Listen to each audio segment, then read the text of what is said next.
Hi everyone. So in yesterday's video, I was leaving you on the kind of cliffhanger where I was talking about how we might be able to muster the so-called shadow functions in real life. And of course, there is a number of preliminary issues with that we need to look at. The first one that is often invoked in discussions of shadow functions, which is that they're not compatible with our main functions. They aim at a fundamentally opposite kind of worldview and articulation.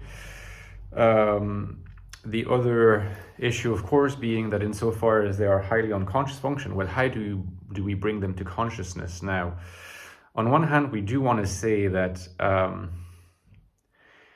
the whole purpose of individuation, I call individuation spiritualization in the case of an I dominance, but the broader term is individuation. Individuation in a Jungian sense consists in the integration of the personality, the coming together of the self, right, as a full integration of the different parts of it, conscious, personal unconscious, and collective unconscious. So coming to terms with the shadow has to be a part of the process of individuation.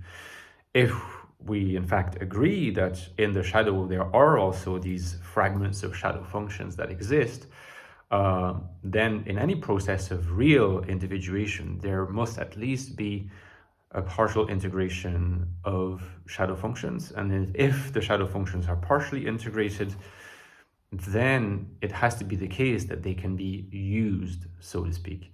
You know, I'm not a big fan of the term use a function, but in fact, I'm not even a big fan of the word function, or even less cognitive function. I think functions are primarily affective and that they are not really functions. But in any case, we can hold on to these terms for now because they are understood by everyone. So it's true that if we understand functions as fantasies, then we can begin to see that insofar as we all have all the fantasies in our unconscious, it is not incompatible with the unconscious to hold, prima facie opposed fantasies. It's just something that the unconscious facilitates. It's true that consciousness does not, right? So if we are engaged in a process of integration of our shadow, but at the same time, we hold on to this notion that in consciousness it is not possible to simultaneously be in two opposed positions at once, which I think is true. I think that if we have to retain at least this notion, this basic fundament of common sense, otherwise we're going to lose our way. So here is my story for how an actual use of the shadow functions may come about. First of all, the integration of the shadow never begins with a utilization of the shadow's resources. The first stage, when you know that you are engaged in the process of individuation, when you know that you're on a path of individuation, is when you begin to look at the shadow differently in consciousness.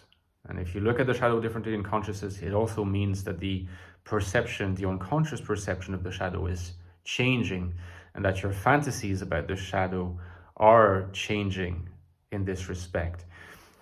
So since the shadow contains what is repressed, and what is repressed is usually rejected as unacceptable or disliked or shameful or a source of guilt, integration of the shadow begins by an acceptance of these parts of ourselves.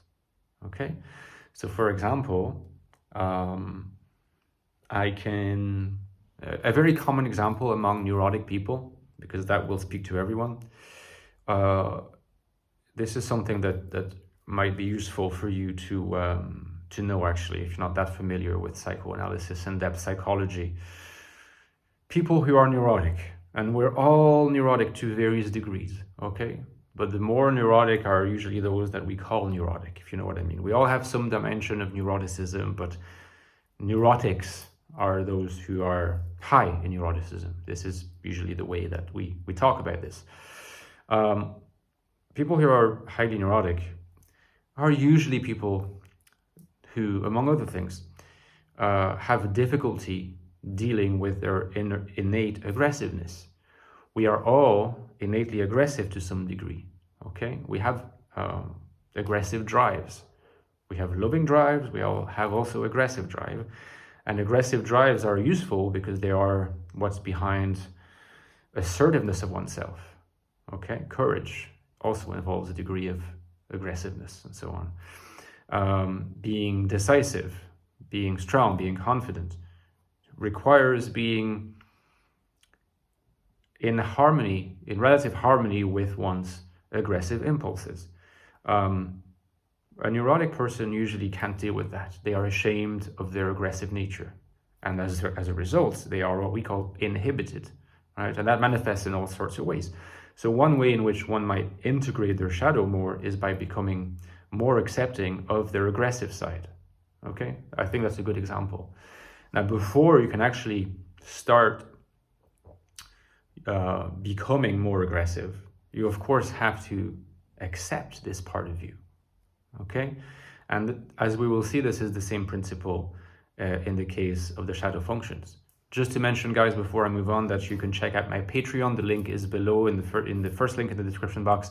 This is where you can support my channel. I'll be so grateful if you did. I need your support more than ever. And if you want to see me continue producing quality videos for you, this is the way to go. I cannot do this work without you. You get cool perks in return, like access to our Discord server, as well as a whole library of long format videos called the deep dives, where I go in depth about topics usually selected by the patrons. It's a really nice library. So those two perks, thank you so much for considering it.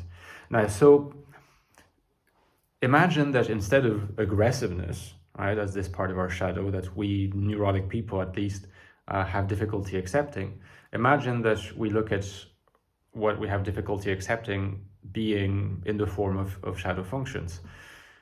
The first stage is, of course, to begin to have a positive view of those functions.